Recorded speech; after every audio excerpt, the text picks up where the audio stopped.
क्या होगा अगर किसी औरत को खोने का असली पछतावा दिलाने का तरीका यही हो कि तुम परवाह करना ही छोड़ दो? क्या होगा अगर जितना ज्यादा तुम उसे इग्नोर करते हो उतना ही गहरा वो उसे फील करती है? ज्यादातर मर्द गलती यही करते हैं। वो सोचते हैं कि उसका पीछा करके, रोकर, अपनी वैल्यू साबित करके वो उसे वापस पालेंगे। लेकिन असलियत, जितना तुम उसके पीछे भागते हो उतना ही तुम उसे ये यकीन दिलाते हो कि कंट्रोल उसी के हाथ में है, कि वही प्राइज है और तुम जरूरतमंद। लेकिन जैसे ही तुम रुक जाते हो, सच्चे दिल से रुक जाते हो, सब कुछ बदल जाता है। सोचो, आखिरी बार तुमने किसी को सच में मिस कब किया था?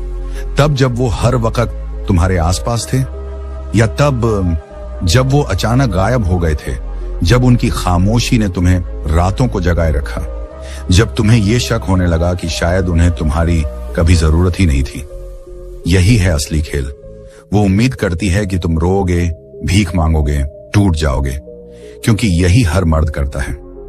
लेकिन जब तुम कुछ भी नहीं करते, जब तुम ऐसे गायब हो जाते हो जैसे वो कभी थी ही नहीं, तो वहीं से उसका दिमाग हिलने लगता है। याद रखो, साइलेंस इज पावर। तुम्हारी गैर मौजूदगी उसके दिमाग में शक बोती है, और वही शक धीरे धीरे पछतावे का बीज बन जाता है। वो जब गई थी तो उसे पूरा भरोसा था कि तुम हमेशा वहीं रहोगे, कि जब चाहे वो वापस लौट सकती है। लेकिन जैसे ही तुम उसका ईगो फीड करना बंद कर देते हो, जैसे ही उसे समझ आता है कि वो उतनी भी अहम नहीं जितना उसने सोचा था, उसका सारा भरोसा बिखर जाता है और यहीं से खेल पलटता है। अब सवाल तुमसे है, क्या तुम अपनी जिंदगी बर्बाद करोगे किसी ऐसे इंसान के लिए जो पहले ही जा चुका है? या फिर वो मर्द बनोगे जिसकी उसने कभी उम्मीद भी नहीं की थी? एक ऐसा मर्द, इतना ठंडा, इतना अनबॉदर्ड, इतना कंट्रोल में कि वो खुद को ही सवाल करने लगे। क्योंकि सच्चाई यही है, रिश्तों में सबसे मजबूत पोजीशन उसी के पास होती है जो सबसे कम अटैच्ड है, जो सबसे कम इमोशनली इन्वेस्टेड है, और वही जीतता है। इसलिए जितना ज्यादा तुम उसे इग्नोर करोगे उतना ही ज्यादा वो फील करेगी, क्योंकि इंसान कभी उस चीज की कदर नहीं करता जो आसानी से मिल जाए। कदर तभी होती है जब उसे पाना मुश्किल हो। इस वीडियो में मैं तुम्हें स्टेप बाय स्टेप बताऊंगा कैसे स्टोइसिज्म और डार्क साइकोलॉजी के जरिए तुम अपनी ताकत वापस हासिल कर सकते हो, कैसे डिटैच होना है, कैसे फिर से खुद को बनाना है, और कैसे अपनी गैर मौजूदगी को उसके लिए उस साए की तरह बनाना है जिससे वो निकल ही ना पाए। और जब ये वीडियो खत्म होगा, तुम सिर्फ मजबूत नहीं बनोगे, तुम अनटचेबल बन जाओगे। अगर तुम अब और पीड़ित नहीं रहना चाहते, अगर तैयार हो उस इंसान में बदलने के लिए जिसे खोकर वो हमेशा पछताएगी, तो अभी लाइक करो, चैनल सब्सक्राइब करो और कमेंट में लिखो, मैं अपनी भावनाओं को कंट्रोल करता हूं। चलो शुरू करते हैं। नंबर 1, गैर मौजूदगी की ताकत। भाइयों, जिंदगी का सबसे बड़ा सच समझ लो, जितना तुम किसी औरत को इग्नोर करते हो उतना ही गहराई से वो इसे फील करती है। क्यों? क्योंकि इंसान की फितरत ही ऐसी है। हमें किसी चीज की असली कद्र तब होती है जब वो हमारी जिंदगी से गायब हो जाती है। सोचो, हवा को ही ले लो। जब तक सांस आसानी से आ जा रही है कोई नोटिस नहीं करता, लेकिन जैसे ही पानी के अंदर डूबते हो और हवा के लिए तड़पते हो, तभी उसकी असली कीमत समझ आती है। ध्यान भी बिल्कुल ऐसा ही है। जब तक उसे यकीन है कि तुम वहीं खड़े हो, बस उसका इंतजार कर रहे हो, उसे तुम्हारी कद्र ही नहीं होती। लेकिन जिस दिन तुम सचमुच गायब हो जाते हो, उसकी दुनिया बदल जाती है। तुम्हारी मौजूदगी का एहसास उसके लिए वैसे ही था जैसे घर की दीवार रोज देखती थी, आदत बन गई थी। लेकिन जैसे ही वो दीवार हटती है, खालीपन चुभने लगता है।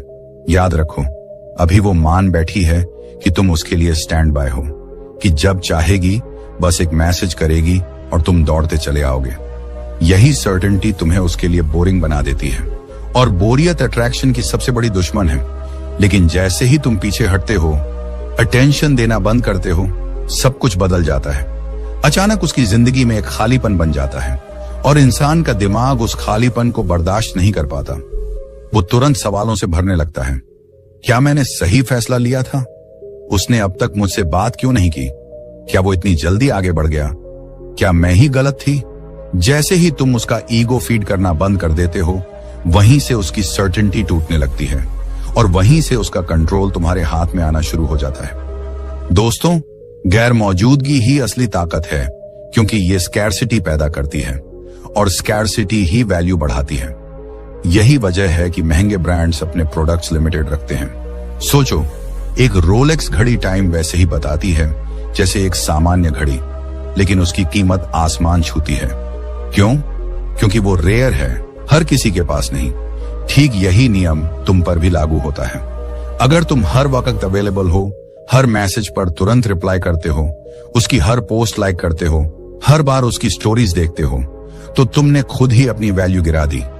लेकिन जैसे ही तुम रेयर बनते हो, अनअवेलेबल बनते हो, उसकी नजर में तुम्हारी अहमियत बढ़ जाती है। इसलिए पहला कदम है पूरी तरह से खामोशी। कोई मैसेज नहीं, कोई कॉल नहीं, उसकी स्टोरीज देखना बंद, उसकी पोस्ट पर लाइक करना बंद। तुम उसकी दुनिया से ऐसे वैनिश हो जाओ जैसे तुम कभी थे ही नहीं। और यकीन मानो, वो इसे जरूर फील करेगी। वो चाहे हंसकर दिखाए, चाहे सोशल मीडिया पर ज्यादा एक्टिव हो जाए, चाहे फ्रेंड्स के साथ घूमकर दिखाए कि वो बहुत खुश है, लेकिन जब वो अकेली होगी, जब रात को बिस्तर पर पड़ेगी, तो चुपचाप अपने फोन को चेक करेगी। नोटिफिकेशन खोलेगी इस उम्मीद में कि तुम्हारा नाम होगा, और जब बार बार नाम मिलेगा तब उसकी बेचैनी बढ़ेगी। हर दिन जो गुजरता जाएगा, उसके दिमाग में सिर्फ एक ही सवाल घूमेगा, क्या मैंने उसे हमेशा के लिए खो दिया? यहीं से रिग्रेट शुरू होता है, यहीं से उसका दिल तड़पने लगता है। नंबर 2, बेवजह की परवाह छोड़ना ही सबसे बड़ा पावर मूव। भाइयों, ये जिंदगी का सबसे खतरनाक सच है। ना गुस्सा, ना उदासी, ना खामोशी। असली ताकत सिर्फ बेवजह की परवाह छोड़ने में है, क्योंकि एक इंसान को अपने फैसले पर सबसे तेज पछतावा तभी होता है जब उसे लगे कि अब तुम बिल्कुल परवाह ही नहीं करते। देखो, इमोशंस ही सबसे बड़ा हथियार होते हैं। अगर तुमने रिएक्ट कर दिया तो खेल वहीं खत्म। अगर तुम गुस्से में टूट पड़े, अगर तुम उसे जलाने की कोशिश करने लगे, अगर तुम उसकी हर पोस्ट, हर स्टोरी का माइक्रोस्कोप से एनालिसिस करने लगे, तो वो तुरंत समझ जाएगी कि तुम अभी भी उसी के कंट्रोल में हो। और भाई याद रखो, जो सबसे ज्यादा इन्वेस्टेड होता है वही सबसे कमजोर होता है। तुम्हारी हर छोटी बड़ी प्रतिक्रिया ये चिल्लाकर कहती है, हाँ अभी भी वो मेरे दिमाग में है। लेकिन जब तुम उसे कुछ भी नहीं देते, ना कोई रिएक्शन, ना कोई जवाब, ना कोई वैलिडेशन, तभी खेल पलटता है। वो सोच रही थी तुम उसके पीछे भागोगे, टूट जाओगे, परेशान हो जाओगे, लेकिन जब उसे सामने से कुछ भी नहीं मिलता, तब उसकी नींव हिलती है। वो अंदर से घबराने लगती है, क्योंकि अब उसे पता ही नहीं चलता कि उसकी अहमियत तुम्हारी जिंदगी में कितनी है। ये एक कड़वा सच है। जिसको पता है कि तुम हमेशा उसके पास आ ही जाओगे, वो तुम्हें कभी वैल्यू नहीं करेगा। लेकिन जैसे ही उसे शक होने लगता है कि शायद अब वो तुम्हें खो चुकी है, वहीं से उसकी हालत बदलती है। इसीलिए बेवजह की परवाह छोड़ देना सबसे बड़ा पावर मूव है। जब तुम दिखाना बंद कर देते हो कि वो तुम्हारे लिए मायने रखती है, तब वही सोचने लगती है, आखिर मैं उसके लिए अब जरूरी क्यों नहीं रही। वो तुम्हारी गैर मौजूदगी में सबूत ढूंढेगी। क्या तुम उदास हो? क्या तुम परेशान हो? क्या तुम उसके बिना टूट गए? लेकिन जब उसे कुछ भी नहीं मिलेगा, कोई निशान नहीं, कोई हलचल नहीं, तब उसके दिल में पहली बार खोने का डर जागेगा। सोचो, इंसान तब तक चीज की कद्र नहीं करता जब तक वो खो ना जाए, और जब समझ आता है कि शायद ये हमेशा के लिए चला गया, तब असली बेचैनी शुरू होती है। और भाई, यही है असली गेम। तुम उसे इसलिए इग्नोर नहीं करते कि वो वापस आ जाए, तुम उसे इसलिए इग्नोर करते हो क्योंकि अब तुम्हें उसकी जरूरत ही नहीं है। ये वही शिफ्ट है जो तुम्हें अंदर से अनटचेबल बना देती है। अब समझो, वो तुम्हें परखने की कोशिश करेगी।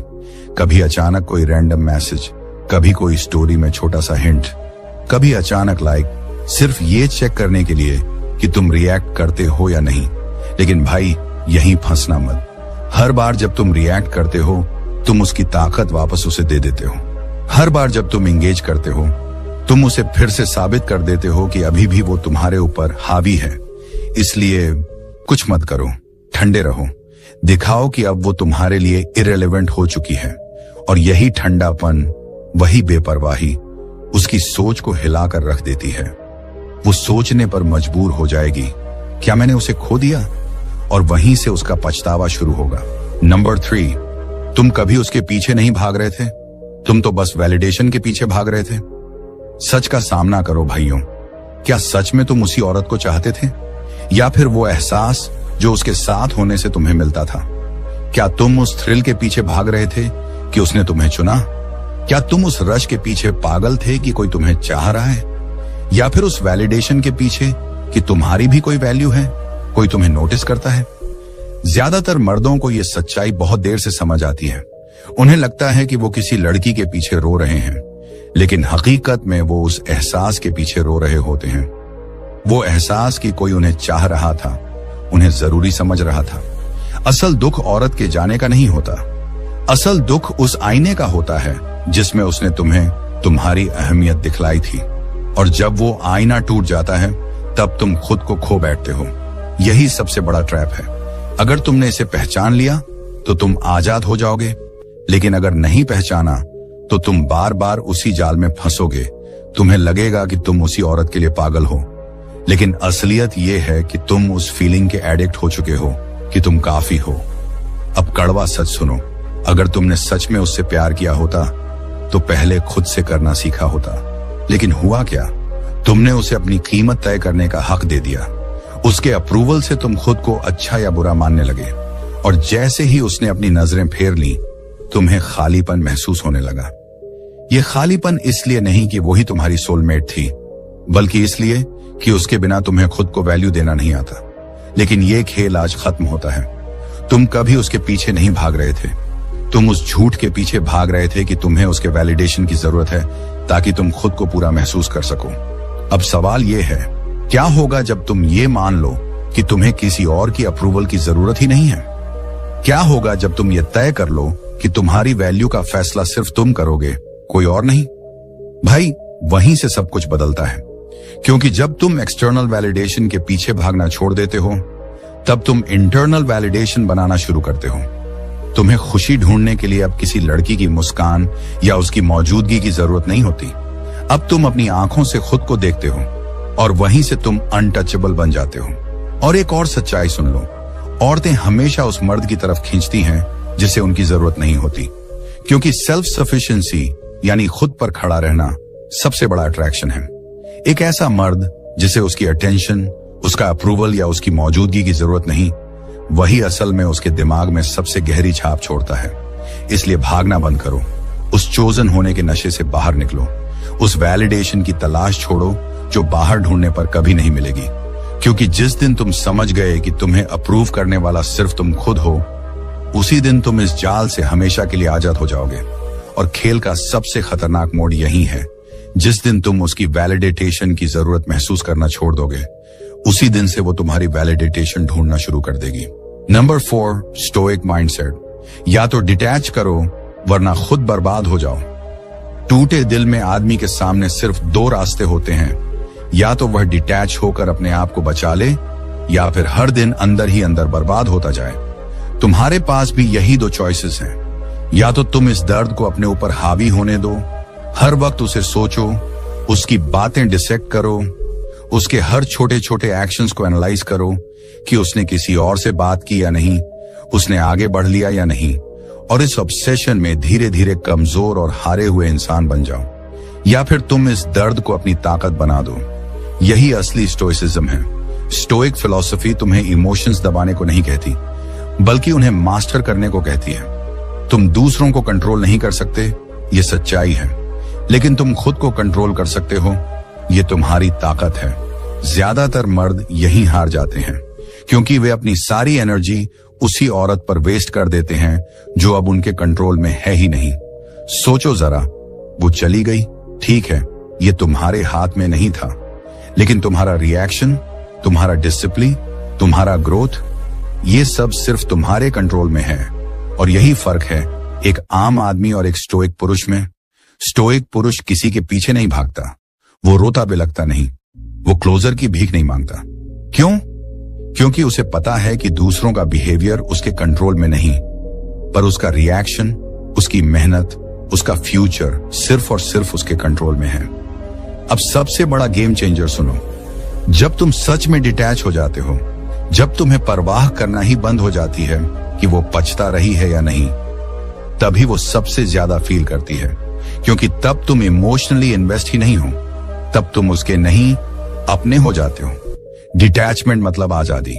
आजादी वैलिडेशन मांगने से, आजादी अनावश्यक जवाब ढूंढने से, आजादी इस बात से कि कोई और तुम्हारी भावनाओं पर कंट्रोल रखे। तो करना क्या है? सबसे पहले उसकी जिंदगी को दूर से देखना बंद करो, उसकी सोशल मीडिया स्टॉक करना बंद करो। क्या होता अगर वो वापस आ जाती? ये बेकार के ख्याल एंटरटेन करना बंद करो, क्योंकि हर सेकंड जो तुम पास्ट में बर्बाद कर रहे हो वो तुम्हारे फ्यूचर से चोरी हो रहा है। अब अपना फोकस बदलो, जिम ज्वाइन करो, नए स्किल्स सीखो, ऐसी जिंदगी बनाओ कि कल अगर वो लौटे भी तो तुम्हें कोई फर्क ही ना पड़े, क्योंकि तुम पहले ही बहुत आगे निकल चुके हो। और जब ऐसा होता है तभी असली पावर शिफ्ट होता है। वो देखती है कि तुम उसके बिना टूटे नहीं बल्कि और ऊंचे उठे। तुम सरवाइव नहीं की, तुम थ्राइव किए। यही वो पल है जब वो रियलाइज करती है कि उसका असर अब तुम्हारे ऊपर खत्म हो चुका है। Number 5, the reverse chase. उसे तुम्हारी कमी सबसे ज्यादा तब महसूस होगी अभी वो सोच रही है कि उसने जीत लिया है। वो मान रही है कि तुम वहीं बैठे हो, अंदर ही अंदर तड़प रहे हो, चुपचाप उसकी याद में सफर कर रहे हो और बस एक मौके का इंतजार कर रहे हो कि किसी तरह खुद को उसके सामने प्रूव कर सको। लेकिन पिक्चर पलटती है जब चेस करने की बजाय वो खुद तुम्हें चेस करना शुरू कर दे। ज्यादातर मर्द यही गलती करते हैं। उन्हें लगता है कि लड़की का ध्यान वापस पाने के लिए कुछ एक्स्ट्रा करना पड़ेगा, उसे मैसेज करना, उसकी तारीफ करना, बार बार उसकी याद दिलाना। नहीं भाई, सच्चा मूव है कुछ भी ना करना, क्योंकि जब तुम डिसअपीयर हो जाते हो, जब तुम पूरी तरह से अनइंटरेस्टेड दिखाते हो, जब तुम खुद को उसकी दुनिया से पूरी तरह हटा देते हो, तब उसका दिमाग उसके खिलाफ काम करना शुरू कर देता है। पहले ये क्यूरियोसिटी से शुरू होता है। वो सोचती है ठीक है, आज नहीं तो कल ये रीच आउट करेगा। लेकिन जब तुम नहीं करते तो वो नोटिस करने लगती है, फिर खुद को समझाती है ये टेम्पोररी है। लेकिन दिन बीत जाते हैं, फिर हफ्ते गुजर जाते हैं और अचानक वो अपना फोन चेक करने लगती है, तुम्हारा सोशल मीडिया स्टॉल करने लगती है, ये सोचकर कि आखिर तुमने अभी तक कांटेक्ट क्यों नहीं किया। यहीं से क्यूरियोसिटी डाउट में बदल जाती है। वो खुद से सवाल करने लगती है, क्या मैंने इसे गलत जज कर दिया? क्या मैंने इसकी वैल्यू कम समझी थी? ये रिएक्ट क्यों नहीं कर रहा जैसा मैंने सोचा था? और यहीं से उसके ईगो को चोट लगती है। अब वो छोटे छोटे मूव्स करेगी, कभी तुम्हारी पोस्ट पर एक रैंडम लाइक, कभी ऐसा मैसेज जो ऊपर से बेकार लगे लेकिन अंदर से तुम्हें टेस्ट करने के लिए लिखा गया हो, ताकि देख सके कि तुम अभी भी ट्रैप में हो या नहीं। और यहाँ पर 90% मर्द फेल हो जाते हैं।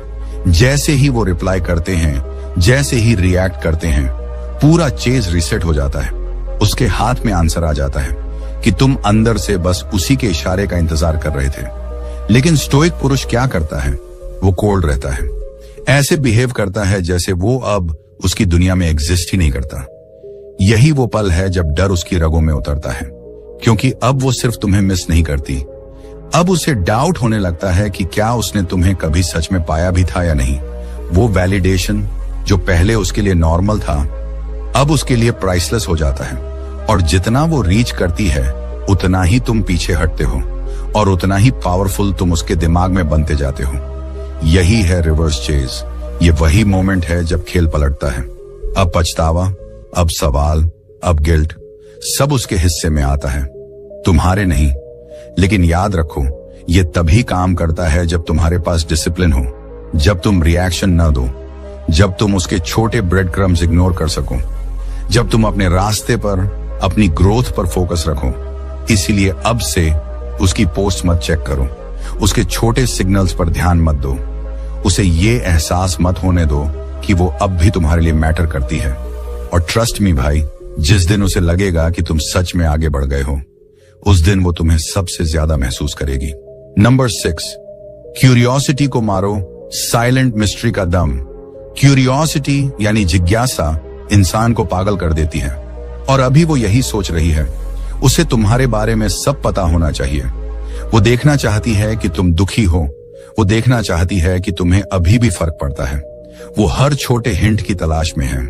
लेकिन सोचो, अगर तुम उसे कुछ भी नहीं देते, ना कोई सोशल मीडिया अपडेट, ना कोई क्रिप्टिक पोस्ट, ना कोई अचानक जिम सेल्फी या दिखावे वाला पिक, बस कंप्लीट साइलेंस। तभी उसकी क्यूरियोसिटी धीरे धीरे ऑब्सेशन में बदल जाती है। ज्यादातर मर्द इसके उल्टा करते हैं।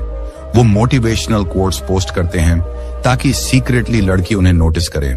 वो उसकी सारी स्टोरीज देखते हैं, डेस्परेशन का ट्रेल छोड़ते हैं और वो दिखाते हैं कि अभी भी उसकी तरफ ध्यान दे रहे हैं। लेकिन भाई, यही गलती है। इससे मिस्ट्री खत्म हो जाती है। इससे वो कंफर्म कर लेती है कि वो अभी भी तुम्हारे दिमाग पर कंट्रोल रखती है। लेकिन जब तुम नहीं दिखाई देते, जब वो नहीं जान पाती कि तुम क्या सोच रहे हो, तब उसका दिमाग उसके खिलाफ काम करने लगता है। वो तुम्हारा प्रोफाइल चेक करती है, कुछ नहीं। वो म्यूचुअल फ्रेंड से पूछती है, कुछ नहीं। वो तुम्हारा कोई स्लिप अप देखने की कोशिश करती है, लेकिन तुम कभी नहीं करते। और यही चीज उसे स्पाइरल में डाल देती है। अब तुम प्रिडिक्टेबल नहीं रहे, अब उसे खुद ब्लैंक्स भरने पड़ते हैं। और इंसान का दिमाग अनफिनिश्ड स्टोरी पसंद नहीं करता। तो क्या होता है? वो सबसे बुरा मानने लगती है। क्या उसने मुझे रिप्लेस कर दिया? क्या उसे फर्क ही नहीं पड़ता? क्या मैं उतनी इंपॉर्टेंट नहीं थी जितना मैंने सोचा था? और जैसे ही औरत खुद से ये सवाल पूछती है, पावर शिफ्ट हो जाती है। यही वजह है कि साइलेंस किसी भी शब्द से ज्यादा शक्तिशाली है। यही वजह है कि मिस्ट्री अटेंशन से भी ज्यादा प्रभाव डालती है। जब तुम अननोन वेरिएबल बन जाते हो, जब वो तुम्हें प्लेस नहीं कर पाती, जब वो तुम्हें पढ़ नहीं सकती, तब उसे तुम्हारी गैर मौजूदगी की कमी महसूस होने लगती है और तब वह आंसर्स ढूंढने लगती है। Number 7, emotional mastery. कभी भी उन्हें अपना कमजोर पक्ष मत दिखाओ। भाई, जैसे ही तुम अपनी इमोशंस को कंट्रोल करने देते हो, वैसे ही तुम हार जाते हो। चाहे तुम कितने भी स्ट्रांग हो, चाहे तुमने कितना भी प्रोग्रेस किया हो। अगर उसने तुम्हें क्रैक होते देखा, अगर उसने वीकनेस का कोई छोटा सा भी संकेत देखा, तो उसे पता चल जाता है कि अभी भी उसके पास तुम्हारे ऊपर पावर है। और यही वह चीज है जिसे तुम कभी अलाउ नहीं कर सकते। सच सुनो, वो तुम्हें टेस्ट करेगी। वो कुछ भी कर सकती है, सिर्फ ये देखने के लिए कि तुम रिएक्ट करोगे या नहीं। कभी कभी वो कुछ ऐसा पोस्ट करेगी जो तुम्हारे अंदर इरिटेशन या जेलसी पैदा करे। कभी अचानक मैसेज करेगी सिर्फ ये देखने के लिए कि क्या तुम उसका बेट पकड़ोगे। कभी ये दिखाने के लिए कि वो मूव ऑन कर चुकी है। छोटे ट्रिगर्स डाल सकती है, लेकिन तुम अनशेकन रहो। याद रखो, इमोशनल कंट्रोल लीथल है। जब लोग तुम्हें समझ नहीं पाते, जब उन्हें लगता है कि तुम्हें प्रोवोक करना इजी है और उन्हें कोई रिएक्शन नहीं मिलता, तो वही अनकंफर्टेबल होते हैं, क्योंकि अब अनसर्टेनिटी उनके हिस्से में आती है। अब वो सोचने लगते हैं, ये इंसान क्या सोच रहा है। और यही वह पल है जब पावर शिफ्ट होता है। सोचो, किसी भी सिचुएशन में असली ताकत किसके पास होती है? जो रिएक्ट करता है या जो कंपोज रहता है? हमेशा वही जीतता है जो काम रहता है, जो इंपल्स से कंट्रोल नहीं होता, बल्कि अपने रिस्पॉन्स का खुद चुनाव करता है। इसलिए अब से तुम ऑपरेट करोगे एब्सोल्यूट इमोशनल मास्टरी से। कोई गुस्सा नहीं, कोई फ्रस्ट्रेशन नहीं, कोई सैडनेस नहीं। अगर वो तुम्हें मैसेज करे तो धीरे रिप्लाई करो या बिल्कुल रिप्लाई मत करो। अगर वो जेलसी ट्रिगर करे, तुम्हें जैसे नोटिस ही ना हुआ। अगर वो लड़ाई छेड़े, तुम्हारा जवाब नहीं। क्यों? क्योंकि जैसे ही तुम दिखाओगे कि उसकी कोई भी हरकत तुम्हें अफेक्ट नहीं करती, वो महसूस करने लगेगी कि वो इंसान जो उसने जाना था, वो वर्जन अब गॉन है। वो इंसान जो जरूरतमंद था, जो वैलिडेशन मांगता था, अब नहीं है। और यहीं से रिग्रेट धीरे धीरे उसकी सोच में आने लगता है, क्योंकि अब वो डील कर रही है एक अनटचेबल आदमी से। एक ऐसा आदमी जो रिएक्ट नहीं करता, एक ऐसा आदमी